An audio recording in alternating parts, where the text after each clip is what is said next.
Till you drop your dictionary, you can't relate with me. So don't carry any idea that you related with me. You have relationship with me. Don't carry any idea that you are relating with me. If you think you are relating with me, you will only misunderstand. Understand? Don't think you are related with me. Don't think you have relationship with me. No. Whatever way you wanted, it just expressed. It just responded. This body is an empty vessel. Whatever way you want, you see it. You project and see it. Sometimes this body also lets you to project so that you will start feeling little comfortable. So that you will come near me. You will come near this. But the moment you come near this, you should start understanding the truth. This body acts as a screen, letting you project what you want to see for a few minutes. I also do all the drama. Vasudeva wants to see Krishna as a son. So Krishna carries the sandal of Vasudeva on his head. Yasoda wants to see him as a son. So he lets Yasoda to bind him in the stone. Gopis wants to see him as a beloved. So he lets them have relationship with him. Arjuna wants him as a master. So he lets him project master on him. But after a few minutes, he wants you to understand he is an empty screen. He is not the movie which you are seeing. He is beyond the movie, which sustains the movie, which sustains this Nama Rupa Prapancha, which is beyond what you are seeing. As long as you think he is also one figure in your movie, you miss him. You dangerously miss him. You dangerously miss him. Somebody asked Ramana Maharshi, how can you come out of this waking state by seeing Master in this waking state? You are supposed to go beyond the waking state, the Turiya. But you see the Master only in this waking state. How can seeing Master in the waking state will help you to go beyond the waking state, enlightened state? Ramana Maharshi says, seeing the lion in the dream will throw you out of dream. Simha Sopana will throw you out of dream. Seeing Master in the waking state will throw you out of this waking state. I let you see me in the waking state so that you will be thrown out of waking state. The moment you try to hold me as you are seeing me in the waking state, I just try to shake you. I just shake you from the root. I am letting you see me, relate with me in the waking state so that you will be thrown out of this waking state. Not to give you a comfortable, soothing waking state. No. I am letting you to see me, to relate with me in this waking state, to awaken you, not to let you be in this waking state. I am a Simha Swapna. Don't think I am a fantasy swapna. No. I am not a fantasy dream. Even though sometimes I look, I am as if I am the fulfillment of all your fantasies. Sometimes I do look, I am the total fulfillment of whatever you can imagine, and more than that. All your ultimate hero idea, you will see in the fulfilled form, in a full way, in Master. But I won't let that dream continue, because I am a Simha Swapna. I am not the dream which will fulfill your fantasies. I am the dream which will awaken you. The moment you try to hold me in the waking state, you are in a great danger of missing me. You are in a great danger of thinking that you know me without knowing me.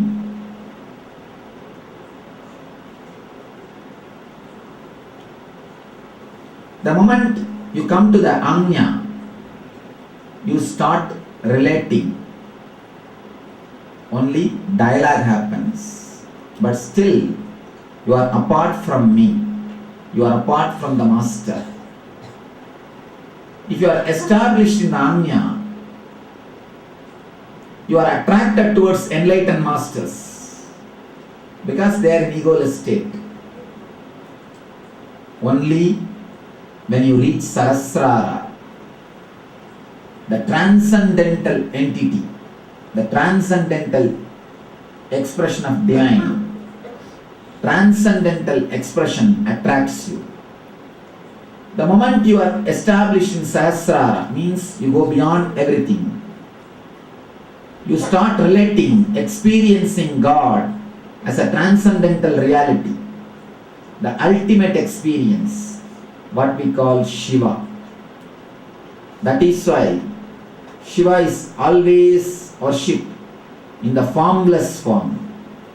In the formless form, the Linga, transcendental reality.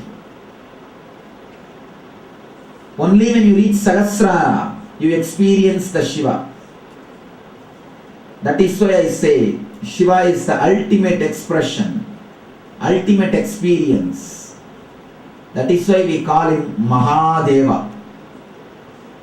Mahadeva. Shiva is the ultimate experience. Shiva is the ultimate expression. The teachings of Shudra gods will be only all about fulfilling your dreams. If a Shudra god teaches you, he will teach you only the mantras and techniques to make more money, to fulfill your desires, because he wants only that. The man who is established in Swadhisthana, his God will give only techniques to come out of fear. The man who is established in Manipurara, his God will give only the teachings of peace, how to stop worrying and start living. And the man who has experienced Sahasrara, only his God can give you the sutras, techniques to reach the transcendental reality. That is why we call Shiva as Mahadeva, and the words from him as an ultimate technique to experience the reality. Experience the reality. He is ultimate reality. He is ultimate reality, and he gives the techniques to the ultimate reality. If you understand this one thing, you project God or Guru from your understanding. In Sahasrara, communion starts happening. There is no two persons. There is no two persons. Only in Anya communication can happen. In Sahasrara, only communion will happen. Only the communion happens. There is no two persons.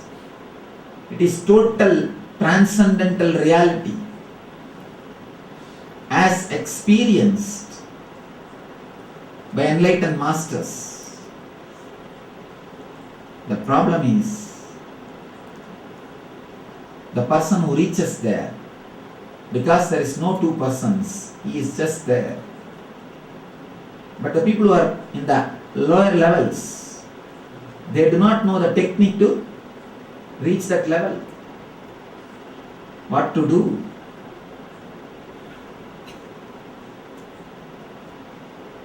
So the part of that same consciousness, the transcendental reality, who has experienced that, is creating a situation, an atmosphere, by creating one or two questions in that ultimate energy to bring techniques out.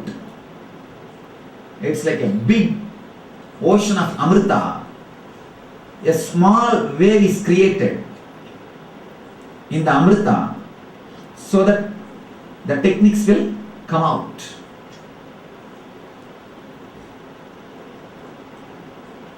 The questions of Devi is the small wave created in Amrita Sahara. It's like a one bag of cotton is fallen into the ocean of honey, and it is just filled with honey. Practically, there is no difference between the cotton and the honey. It has just become one.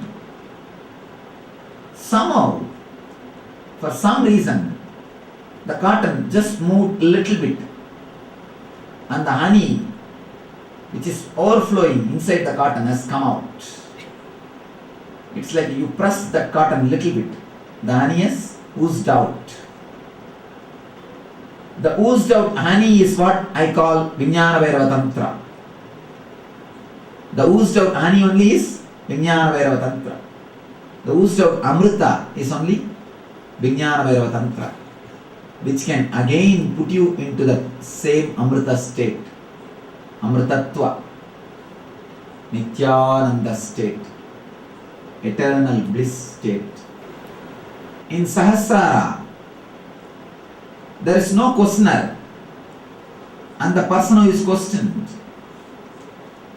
there is nobody to ask the question, there is nobody to answer. Then how the world will have the techniques? So just out of compassion, he himself took his own form in the form of Anandeshwari. He himself speaks to himself. He speaks to himself. You can't even call this tantra as a discussion between two persons, because it is so intimate, so beautiful. You can't call this tantra as a discussion between two persons. No. No argument, no discussion, no logical answers. If you see any other scripture, whether it is Brahma Sutra or Upanishad or Gita, it is always question and answer. The more the questions, more the answers, the more the book is popular. If you see the Brahma Sutra, it is continuously filled with Kandana Mandana Vadas. Kandana and Mandana, nothing else. Goes on condemning everything. Questions after questions. answers after answers. Literally, you will have fever if you read Brahma Sutra for 1 hour. Just read that book for 1 hour, you will have fever. Your whole being will be drained. The whole being will be drained. So much of arguments. Literally, they just fall on you. It's like inserting a crowbar. Not even a crowbar, just drilling you. All the Shastras are given by gods to man, from enlightened to unenlightened. It's like a drilling. Question, answer, question, answer, question, answer. All the stotras are given by man to gods. Shastras are given by gods to man. Stotras are given by man to God. Tantra is given from God to God. From God to God. God to God. You can't even say God to God. God, God. You can't even say God to God. God. That's all. All these Shastras are misunderstood because the person who speaks has got the dictionary of existence. The person who hears has got the dictionary of society. Two dictionaries can never match. Understand, if I speak in English and you start referring the Hindi dictionary, for my sounds, if you refer Hindi dictionaries, how much of meaning you will get? It is very dangerous sometimes. It is really dangerous sometimes. In English, if you say bus, means what? Bus.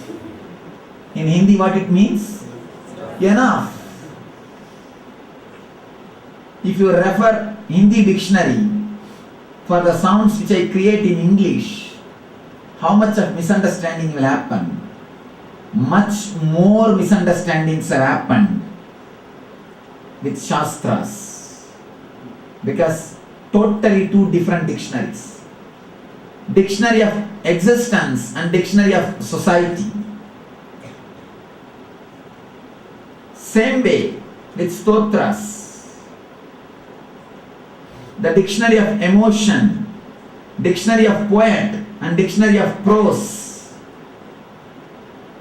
The person who sings is man, to whom it is addressed to God. But other fellow beings also heard. Of course, God is not going to make any meaning. He knows the meaning. He knows the emotion. But when you understand stotras, you are going to have your dictionary. Dictionary of poet and dictionary of prose. Dictionary which is used by a poet, dictionary which is used by a writer is totally different. A man who is a poet speaks from different dimension. The man who is a prose writer understands from the different dimension.